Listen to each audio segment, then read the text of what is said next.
Assalamualaikum warahmatullahi wabarakatuh.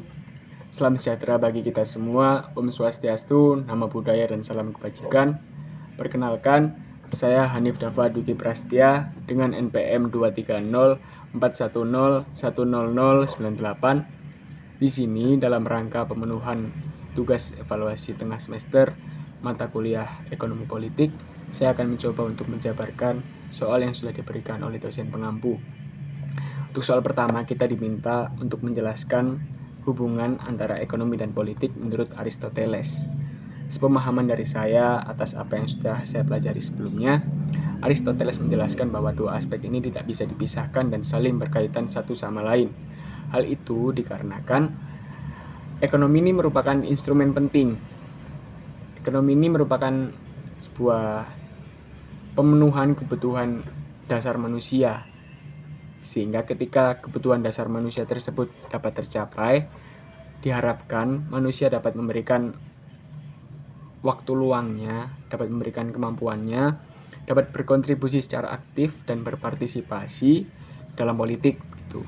Kemudian untuk soal nomor 2 ini kita diminta untuk menjelaskan perbedaan antara sistem ekonomi merkantilisme dan juga sistem ekonomi liberalisme klasik.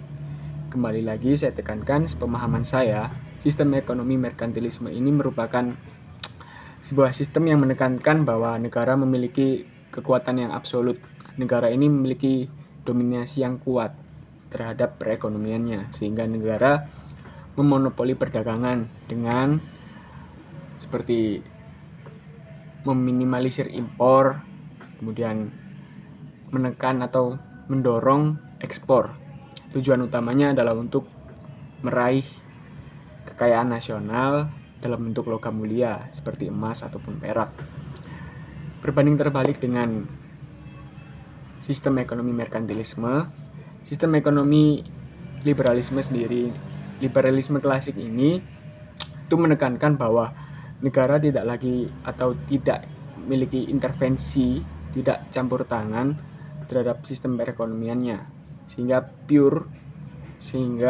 diberikan keleluasaan kepada individu-individunya untuk berinovasi, untuk menyesuaikan diri sesuai dengan mekanisme perjanjian perdagangan bebas.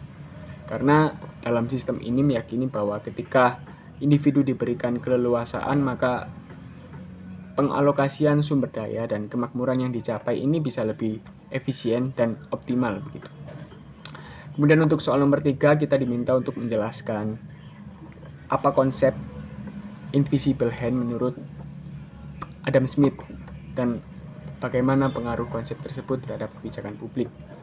Kembali lagi saya tekankan, sepemahaman saya, invisible hand menurut Adam Smith ini adalah konsep di mana individu ini merasa tidak memberikan pengaruh. Lebih tepatnya mungkin secara tidak langsung mereka itu tidak sadar dituntun oleh tangan-tangan yang tidak berwujud gitu. Makanya mengapa disebut invisible hand. Sehingga mereka memberikan dampak bagi masyarakat luas. Saya mencoba untuk mengambil contoh mudahnya ketika kita berniat untuk berjualan makanan atau berjualan apapun itu, tujuan kita adalah untuk mendapatkan keuntungan pastinya. Cuman tanpa kita sadari, kita ini memberikan dampak yang luas bagi masyarakat luas gitu. Kemudian pengaruhnya untuk kebijakan publik dengan adanya konsep ini melahirkan kebijakan-kebijakan yang pro terhadap pasar, seperti adanya deregulasi aturan bisnis, kemudian adanya privatisasi dan perjanjian perdagangan bebas. Dan untuk soal nomor 4, kita diminta untuk menguraikan bagaimana kritik Karl Marx ini terhadap sistem ekonomi klasik, khususnya pada akumulasi kapital, dan dampaknya apa terhadap ketimpangan sosial.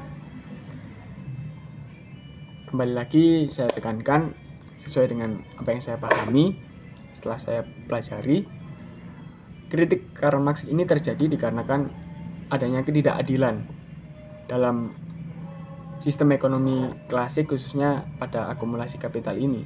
Mengapa tidak adil? Karena manfaat yang diperoleh oleh kaum pemodal, oleh pemilik modal itu lebih besar, jauh lebih besar dibandingkan para pekerja.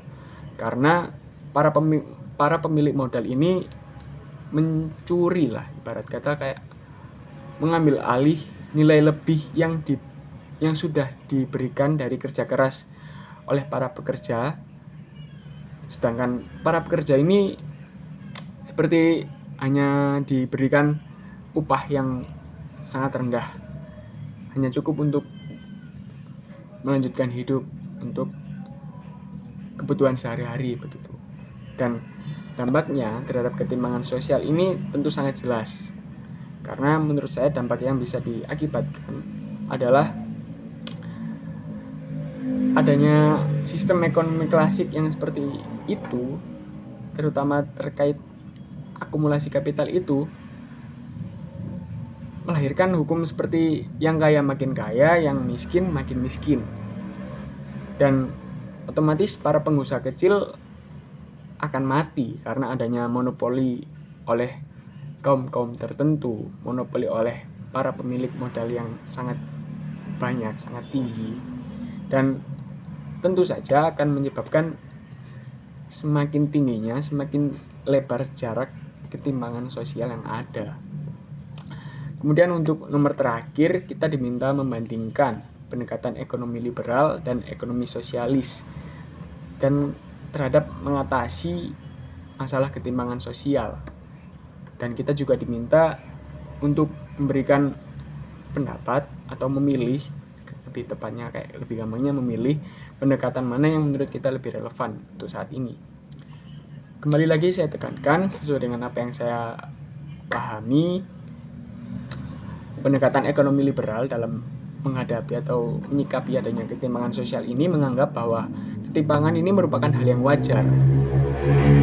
Karena pada pendekatan ini berfokus pada kesetaraan kesempatan begitu. Sehingga adanya ketimpangan sosial ini justru menjadi motivasi untuk bisa bekerja lebih keras lagi. Dan cara menghadapinya adalah dengan memastikan pasar berfungsi dengan baik. Karena dengan pasar berfungsi dengan baik, otomatis terciptanya lapangan kerja. Selain itu, cara mengatasinya adalah dengan peningkatan kualitas pendidikan dasar.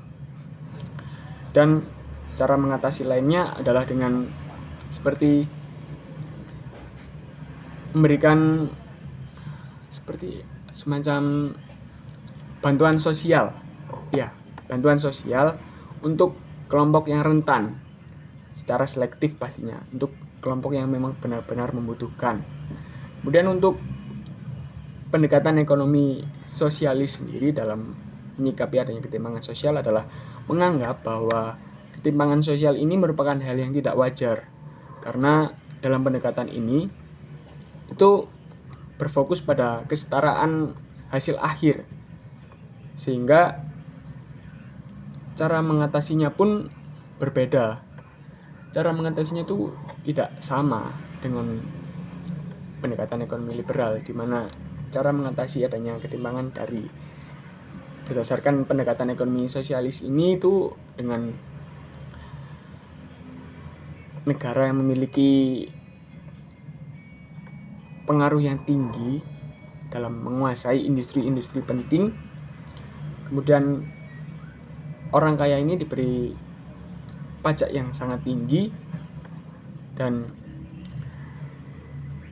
adanya pemberian layanan yang berorientasi pada publik seperti pendidikan, kesehatan itu secara gratis.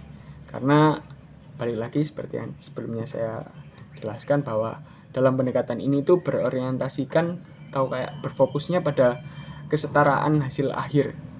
Atau mungkin saya bisa menganalogikan seperti pemerataan kekayaan begitu. Dan menurut saya pribadi, mana pendekatan yang paling relevan adalah dengan pendekatan yang campur, atau intinya kayak pendekatan antara ekonomi liberal dan juga ekonomi sosialis ini tetap digunakan gitu loh. Karena kita juga membutuhkan keleluasaan dalam menginovasikan, dalam mengejar apa yang kita inginkan tanpa diatur atau dikekang secara ketat oleh negara. Tetapi juga di satu sisi kita membutuhkan pelayanan yang berorientasi pada publik seperti kesehatan, seperti pendidikan, itu secara gratis, secara merata. Ya, itu adalah penjelasan atau penjabaran yang bisa saya berikan. Saya meminta maaf sebesar-besarnya karena saya menyadari juga masih banyak kekurangan, masih banyak kesalahan dari apa yang sudah saya jelaskan ini. Saya minta maaf atas kekurangannya. Terima kasih. Wassalamualaikum warahmatullahi wabarakatuh.